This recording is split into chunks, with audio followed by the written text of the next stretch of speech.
So in surprising online drama news, it was actually one of the most requested stories today. Mkbhd, aka Marques Brownlee, is coming under fire, and it doesn't appear that everyone is on his side this time, right? And that because a lot of people have said he just released a shameless cash grab. With this coming from him launching an app called Panels, which offers curated wallpapers for iPhones and Android. With him writing yesterday, "I'm so pumped to be launching this app. People have asked where I get wallpapers forever, so this is the answer. Now and forever, Panels." With Marques also announcing this in his most recent video. And one of the big things is that there are two ways to sort of experience this app. The first is for free, right? No subscription. And the second is by paying for a version called Panels Plus, and that costs either $50 annually or $11.99 per month. With that reportedly being ad-free, having more collections, and offering higher quality images. And based on a quick flyover of the app, you need it to unlock full resolution of a wallpaper, or without the subscription, you watch an ad to unlock a lower resolution. Right? And this subscription model plus a few other features, it really seems to have pissed people off. With people saying things like, "Insane how the biggest tech reviewer who is all about honesty and advocating for good quality releases a cash grab app with a laughable UI design full of ads with mediocre wallpapers. It just feels like Marques slapped his name onto something not worthy of his name." Others noting at that monthly rate, you're paying the same amount for wallpaper access that you are with Spotify. You also had tons of people upset about all the data disclosures, with people getting notifications asking to track location and app activity. Others adding, "This is insane for a dude who shits on products people work for years to bring to market. Like, stay on the sidelines. Why lose stature for this?" And if you go to that latest video of his, all the top comments are negative, and some even acknowledging that, saying it's a rare occurrence, but Mkbhd is actually getting cooked in his own comments section. But with all this, we actually saw Marques responding to all the backlash this morning, writing, "Part of building in public is getting mass feedback immediately, which is pretty dope, almost exactly like publishing a YouTube video." And adding, "First thing we're doing is fixing the excessive data disclosures as people rightfully brought up. For transparency, we'd never actually ask for your location, internet history, etc. The data disclosures that everyone is screenshotting is likely too broad and largely driven by what the ad network suggests. Working to fix that ASAP." Then regarding the pricing criticisms, he said he hears the concerns and noted two things. Arguing one, that it's a challenge to deliver high value for the premium version, but also noting that ad frequency will be dialed back on the free version. We also saw him reply to more direct criticisms, like when someone shot back that it was silly to even bring a wallpaper app to the market. Marques saying the target market for this is insanely small. Most people don't download a wallpaper app. This is for those who have been asking. If you're not into it, don't worry about it. And clarifying that profits are shared with the artists who make the wallpaper. We also saw him address rumors that he just bought the IP of an app developed back in 2021 and threw a logo and a price tag on it by explaining, "It's just false. The Twitter account is from 2021 because it's a salvaged username from an inactive account. The app was built from scratch." But of course, with all that, you still have people upset about the pricing, some even saying Marques needs to be careful and make sure this isn't his own Lunchly situation. Though there, I would say that is a crazy oversimplification, right? One is a YouTuber releasing an app that I personally wouldn't buy and in the eyes of many is excessively priced. And it also opens him up to criticism because, you have people saying this app, it goes against things that he's bashed other companies for. Whereas a big core of the Lunchly criticism is you have food that isn't necessarily great for kids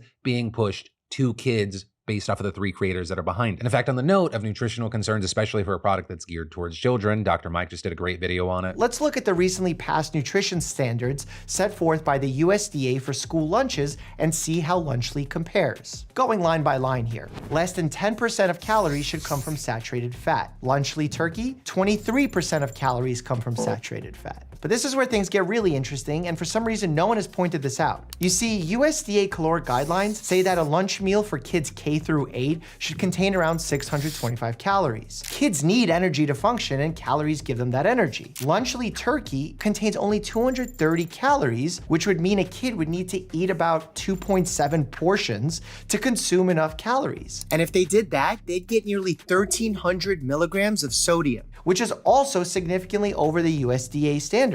So they'd be either under-eating calories or overeating sodium. But going back to Mkbhd, I will say, one, I am still very much an Mkbhd fan, though two, it is hard for me to look at this as something that's not a miss. By separating the small market and pricing issues that people have with this app, I do feel like he opened himself up to valid criticism. Or with people noting that in the past when he was talking about someone else's product, he said, "Never buy a product based on the future promise of updates to it." But then pointing to the announcement he made in his video where about his product, he said, "And we have some pretty big plans for this thing. So it's starting off as a wallpaper app now. I don't want to overpromise too much, but it's going to be pretty consistently improving over time, which is part of the reason why we're offering a subscription to support it." And so if anything, I'm wondering if this whole situation, the reactions, like what impact it has on him. Or will he end up seeing that as like, oh, I broke one of my own rules, or oh, I've been too hard on other companies? And so for me, the most interesting part of this whole situation and story is what's gonna happen next.